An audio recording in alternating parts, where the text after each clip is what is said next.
This clip is brought to you by SaveWithConrad.com.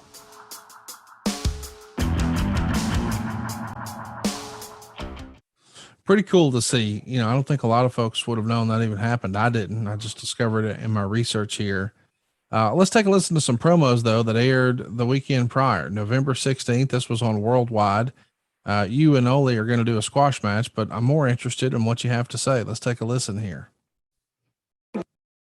Gentlemen, the Minnesota Wrecking Crew, the National Tag Team Champions, Ole and Arn Anderson. Mr. Anderson, this championship belt will be given away to the winner of a tournament. Isn't that correct? David Crockett. You stole that. David Crockett, you're out of your mind. You don't have a tournament for something that belongs to me. Why have a tournament? This is mine. It belongs to Ole Anderson. It belongs to Arn Anderson. It belongs to the whole family. You just witnessed Tully Blanchard destroy a man. He even had on the Anderson colors. So maybe he's got a little Anderson in him. You take him, Ric Flair, Ole, and myself. What crossbreeding did it take to get this much talent in one family? I can't imagine. But if you think anybody, and I mean anybody, is going to disrupt our family business, including Jim Crockett Promotions, you're nuts. Something else. I've been hot under the collar because of what's going to happen or what they're trying to perpetrate on us. You take a look at that Dusty Rhodes. You know darn well that that thing in his doggone boot isn't legal, and don't tell me he don't have anything in his boot. Don't tell me that he just got his foot in there, because you know, and certainly I know, because I got wrapped upside the head by it. I know Dusty Rhodes, he's got a chunk of steel or some darn thing in his foot. And I'll tell you what, he ought to be searched. He ought to be thrown out of wrestling. He ought to be barred. He put it right there. And you keep your mouth shut. He's walking around with an illegal weapon in that foot.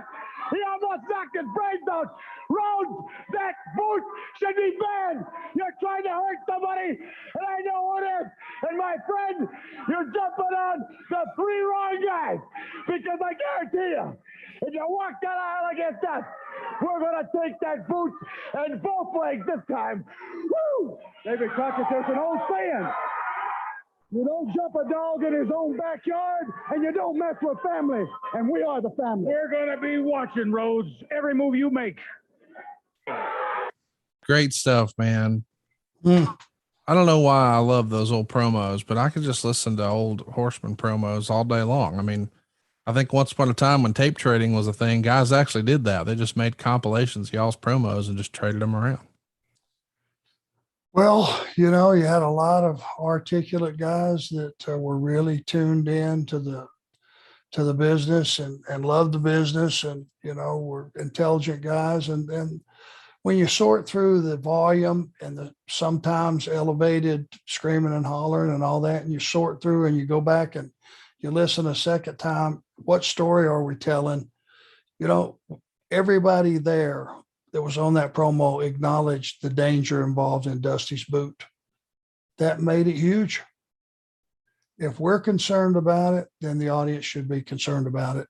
And when you left that promo, it's like, man, these three guys know that they're at a disadvantage, and, you know, something's going to happen here. And to acknowledge that you're afraid of a steel-toed boot or something, it just makes perfect sense. Why wouldn't you? Let's take a listen to World Championship Wrestling. This is the 605 TBS show from the same day, November 16th, 1985.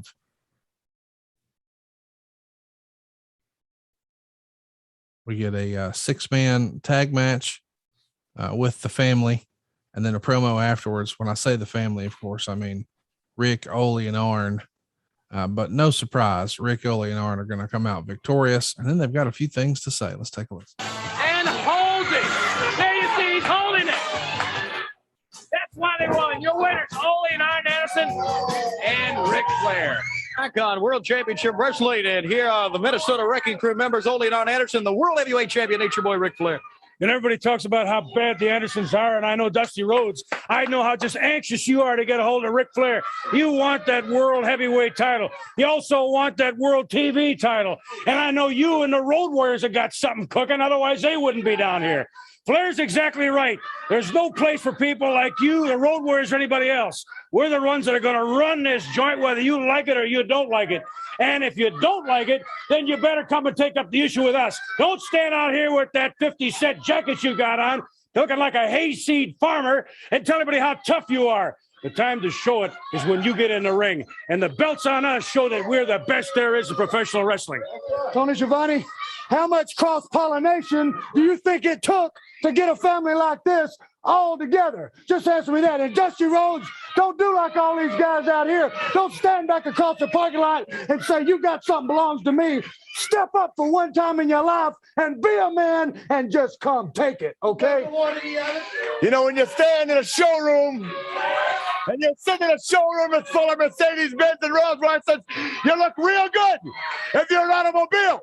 If you're a man and you're a wrestler, you look the best of them all if you're standing with the Andersons and Ric Flair. Can you see? A lot of guys walk around this great sport telling everybody what they're going to do. You're looking at three guys that have in their hands proof of what the pudding is, Daddy, and that's we're the best. And don't try to cut me off. Dusty Rhodes, you calling me yellow? I'll mop the floor up with you. When I get you, it's starting. Woo! Now let's bring in once again the man, the world heavyweight champion. It's your boy Ric Flair. You know, as great as I am, it's a little hard when there aren't too many telephone booths around for myself to get ready to come out here, woo, and style and profile for the world today. You see, this is the world heavyweight champion. Just like this, one moment, the greatest athlete alive. Just like this, the second moment, a refined business executive. And you know what? When you're the world champion, you always hang out with the elite people in the greatest sport in the world. I'm talking about professional wrestling. You look at the great Tully Blanchard, the United States heavyweight champion, right here. There they are. My own family, the national tag team champions, Ole and Arn Anderson, and the new world's, and I mean world's television champion, the great Arn Anderson. And Tony, you got to know that, brother, you're standing right here in some tall cotton, if you know what I mean. Right, Ole? Some of the best in the world right here. Not some of the best. You're talking about the best. Everybody else looks at the Andersons. They look at Flair. They look at Blanchard. And when they try to figure out a game plan or when they want to figure out how they want to be the rest of their life, that's the people that they look at. We're the people that they look at. We've got more pictures in wrestling rooms, locker rooms, than any place else or anybody else in the whole world. That's because we're the best. We've got the belts to prove it. We've always done a lot of talking. We've always done a lot of bragging. But like we said years ago, I guess, it's difficult to be modest when you're so great. And we are great. We are the best. Lord, how it's hard to be humble. Woo! You know, you're looking at the real positive attraction guys right here. I mean, girls, is there anything like it? I know all you women out there in Columbus know how refined Ole Anderson can be, huh?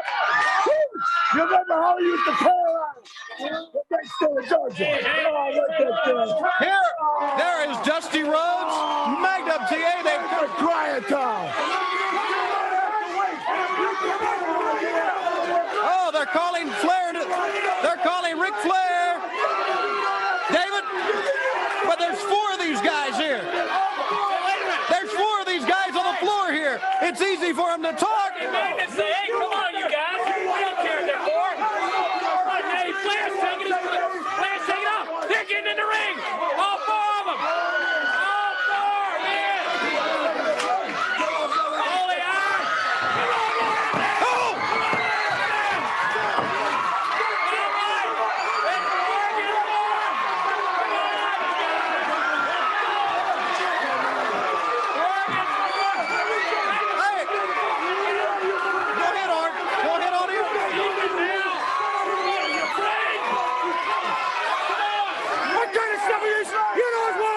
Roses got something in that boot. Who knows what the Road Warriors got on? We're talking about Rhodes. We're talking about Magnum TA. Man, what a way to end the show, dude. So just to sort of set the scene, if you're not able to find any of this stuff on YouTube, you've got the Four Horsemen out there talking trash, and all of a sudden Dusty and Magnum appear in the ring, and it looks like it's going to be 4-on-2. As unbelievably, Dusty and Magnum are saying, yeah, we're not scared. Come on with it. And all of a sudden, as you guys start to pull yourselves up into that ring, here come the Road Warriors, evening the odds 4-4. And the crowd, as Pat Patterson would say, went banana.